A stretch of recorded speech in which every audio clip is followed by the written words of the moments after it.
नमस्कार दोस्तों, मैं हूं आपका दोस्त और आप देख रहे हैं लर्न एंड अर्न। इस चैनल में दोस्तों हम बात करते हैं कुछ नया सीखने और समझने की, ताकि उस स्किल से आप अपना डेवलपमेंट कर सके, चाहे वो डेवलपमेंट आपका इकोनॉमिकल डेवलपमेंट हो या आपका मेंटल डेवलपमेंट हो। तो दोस्तों आज इस वीडियो में हम बताने वाले हैं आपको कि किस तरह से आपके 10,000 रुपये 18 करोड़ रुपए में बदल सकते थे, कैसे बदल सकते थे, किस तरह से आप उसमें उन पैसों को इन्वेस्ट करके अपने पैसे को 10,000 रुपये को आप 18 करोड़ कर सकते थे। और किस कंपनी की हम बात कर रहे हैं, उस कंपनी के आपको 8 इंटरेस्टिंग फैक्ट के बारे में हम आपको बताएंगे। तो दोस्तों वीडियो को पूरा देखिएगा। अगर आपने अभी तक चैनल को सब्सक्राइब नहीं किया है तो जल्दी से चैनल को सब्सक्राइब कर लीजिए, बेल आइकॉन प्रेस कर दीजिए, ताकि इसी तरह के और भी वीडियो जानकारियाँ आपको मिलती रहे। दोस्तों आप सभी जानते हैं कि अभी का जो युग है, अभी का जो समय है, वो डिजिटल इंडिया का अभी समय चल रहा है। और डिजिटल इंडिया मतलब ये कि आपका जितना भी काम है वो सभी काम आप ऑनलाइन करते हैं। आपने देखा होगा कि पिछले 10 से 15 सालों में इतने चेंजेस आए हैं कि पहले जो काम हम फिज़िकली करते थे, जैसे इलेक्ट्रिसिटी का बिल हो गया, पेमेंट करना है, बैंक में पैसा डिपॉजिट करना है, विड्रॉल करना है, किसी को भेजना है, किसी के दूसरे के खाते में जमा करना है, तो ये सारी चीज़ें करने के लिए हमें या तो बैंक जाना होता था या फिर जो भी पेमेंट जहाँ पर भी करना है उसके पास जाना होता था। तो उससे आपका समय भी जाता था और उसमें आपको आर्थिक रूप से देखा जाए तो जो आपका आने जाने का खर्चा होता था वो भी आपको उसमें लगाना होता था।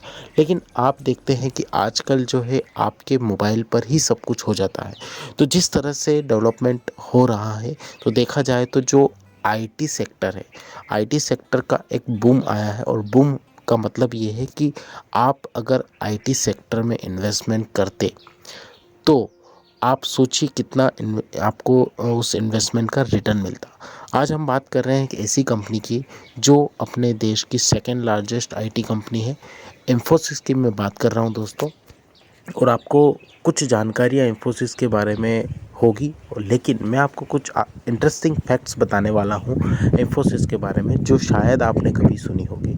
क्या आप जानते हैं कि इन्फोसिस को जो स्टार्टअप हुआ था, जब इसको बनाया गया था इस कंपनी को, तब बनाने वाले जो मालिक है इसके, नारायण मूर्ति जी, उनके पास इतना पैसा भी नहीं था कि वो उसको डेवलप कर पाए। तो उन्होंने अपनी पत्नी से कर्ज लेकर, मतलब उनका जो सेविंग था उनकी पत्नी का, उनसे 10,000 रुपये का कर्ज मतलब कि उनसे लिया था, और उसके बाद में उन्होंने अपना ऑफिस ओपन करा था।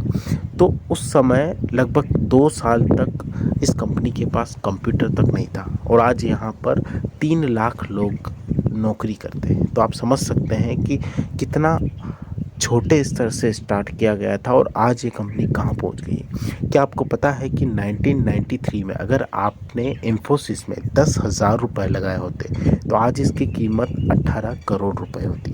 जी हाँ, बिल्कुल आप सही सुन रहे हैं। अगर 1993 में आपने 10,000 रुपये भी इन्वेस्ट किए होते इस कंपनी में, तो आज वो आपके 10,000 रुपये बढ़कर 18 करोड़ हो जाते। तो दोस्तों ये जो मेहनत है, ये मेहनत रंग लाई है। और इसी तरह से ये बूम है आईटी का। तो आईटी बूम, आईटी सेक्टर ने काफ़ी सारा डेवलपमेंट किया है। और इसके अगर इंटरेस्टिंग फैक्ट की बात करें तो क्या आप जानते हैं कि इन्फोसिस में हर साल 20 लाख से भी ज़्यादा एप्लीकेशन आते हैं। इतनी तो भारत के 95% शहरों की आबादी भी नहीं है। दोस्तों आइए अब हम बात करते हैं, आपको इन्फोसिस से जुड़े कुछ रोचक तथ्य या किस्से बताने की मैं कोशिश करूंगा। सबसे पहला, क्या आप जानते हैं कि इन्फोसिस को नारायण मूर्ति और उनके 6 इंजीनियर दोस्तों ने मिलकर शुरू किया था। ये दोस्त जो थे वो 6 दोस्त थे, और 6 दोस्त जो है ये एक ही कंपनी में काम करते थे। उस कंपनी का नाम था पाटनी कंप्यूटर सिस्टम। नौकरी से इस्तीफा देकर इन्होंने इन्फोसिस शुरू करने का फैसला किया था। उसके बाद जब इन्होंने ये फैसला लिया तब उनके पास पैसे नहीं थे, तो पत्नी से 10,000 रुपये का कर्ज लेकर इन्होंने इस कंपनी को स्टार्ट किया था। 1981 में नारायण मूर्ति जी ने कंपनी शुरू करने का फैसला तो लिया, लेकिन पूंजी नहीं होने की वजह से उनकी पत्नी ने अपनी सेविंग से 10,000 रुपये उनको दिए थे। इस छोटी सी रकम से मूर्ति ने पुणे की में एक कंपनी शुरू की थी जिसका नाम रखा था इन्फोसिस कंसल्टेंट। कंपनी का पहला ऑफिस नारायण मूर्ति के घर का एक कमरा था, और कंपनी का जो रजिस्टर्ड ऑफिस था वो उनके दोस्त राघवन का घर था। तीसरा फैक्ट जो है दोस्तों, इन्फोसिस के पहले कर्मचारी अगर आप समझते होंगे कि अगर किसी ने कंपनी खोली है तो पहला कर्मचारी भी वही रहा होगा, लेकिन ऐसा नहीं है। आमतौर पर माना जाता है कि जब कंपनी नारायण मूर्ति जी ने खोली है तो शुरू में वही पहले कर्मचारी रहे होंगे, लेकिन ऐसा नहीं। दरअसल ये चौथे कर्मचारी थे। कंपनी शुरू होने के बाद मूर्ति करीब 1 साल तक पाटनी कंप्यूटर सिस्टम में ही काम के साथ जुड़े हुए थे और वहाँ बचा हुआ काम ख़त्म करने के बाद फिर उन्होंने ऑफिशियली इन्फोसिस को ज्वाइन किया था। चौथा फैक्ट है दोस्तों कि एक आईटी कंपनी जिसके पास 2 साल तक कंप्यूटर नहीं था, आप सोच सकते हैं आईटी कंपनी होने के बावजूद भी इनके पास 2 साल तक कंप्यूटर नहीं था।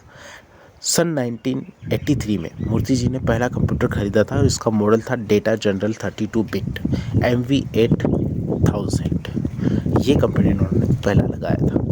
बंद होने की कगार पर भी आ गई थी इन्फोसिस। दोस्तों तो कोई भी अगर आप स्टार्टअप शुरू करते हैं तो अगर आप उसको स्टार्टअप करते हैं तो ज़रूरी नहीं है कि वो स्टार्टअप चल जाए, कभी कभी उतार चढ़ाव आते रहते हैं। इसी तरह से इन्फोसिस में भी उतार चढ़ाव आया था। उस समय नारायण मूर्ति जी ने इसकी कमान संभाली थी और उसके बाद कंपनी ने आज तक मुड़ के नहीं देखा है। 10,000 के आईपीओ की कीमत आज 18 करोड़ रुपए हो गई। 1993 में इन्फोसिस के शेयर मार्केट में जाने का फैसला लिया था। आपको ये जानकर हैरानी होगी कि आज की आईटी दिग्गज इन्फोसिस का जो आईपीओ है वो 13% कम सब्सक्राइब हुआ था, मतलब लोगों ने इसमें इन्वेस्टमेंट भी नहीं किया था। उस वक्त इन्फोसिस के एक शेयर की कीमत 95 रुपीज़ थी। जिसने भी 9,500 रुपये के 100 शेयर खरीदे थे आज वो करोड़पति हो गए। 100 शेयर आज बोनस और स्लिप मिलाकर 1,02,400 शेयर हो चुके हैं। मौजूदा शेयर प्राइस के हिसाब से अगर उनकी कीमत लगाई जाए तो 18 करोड़ रुपए इसके बनते हैं। तो दोस्तों ये जो कंपनी है ये पहली ऐसी इंडियन आईटी कंपनी थी जो नैस्डैक में लिस्ट हुई थी। इन्फोसिस का जो साम्राज्य है और जो इनका सोशल वर्क है वो भी काफ़ी ज़्यादा है। देखें तो 41 सालों पहले शुरू हुई इन्फोसिस का जो साम्राज्य है बहुत बड़ा हो चुका है। कंपनी के पास 2.92 लाख मतलब लगभग 3 लाख कर्मचारी हैं। करीब 1 लाख करोड़ रुपए इनका रिवेन्यू है और 8 लाख करोड़ रुपए का मार्केट कैप। तो सोचिए दोस्तों 10,000 रुपये का स्टार्टअप, 10,000 रुपये की कंपनी जब इन्होंने खड़ी की थी तो उस समय से लेकर अभी तक ये 8 लाख करोड़ की कंपनी बन चुकी है। तो इन्फोसिस जो है वो आज भारत की दूसरी सबसे बड़ी आईटी कंपनी है। कमाई के साथ साथ सोशल सर्विस भी काफ़ी ज़्यादा करती है ये कंपनी। कई सारे स्कूल खोले गए हैं, कई सारे लाइब्रेरीज खोली गई, रेस्ट रूम खोले गए हैं, मकान बनाए गए हैं गरीबों के लिए। तो ये जो जितना भी सारा कंपनी ने किया है, जितना भी सारा कंपनी कर रही है वो काफ़ी तारीफ़ के काबिल है।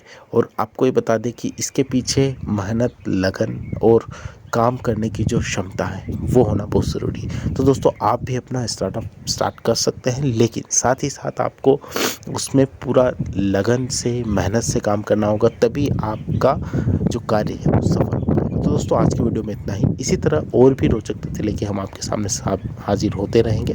अगर अभी तक आपने चैनल को सब्सक्राइब नहीं किया है जल्दी से बेल आइकन प्रेस कर सब्सक्राइब करें और बेल आइकन प्रेस कर लीजिए ताकि इसी तरह के और भी वीडियो आपको मिलते रहें। धन्यवाद दोस्तों।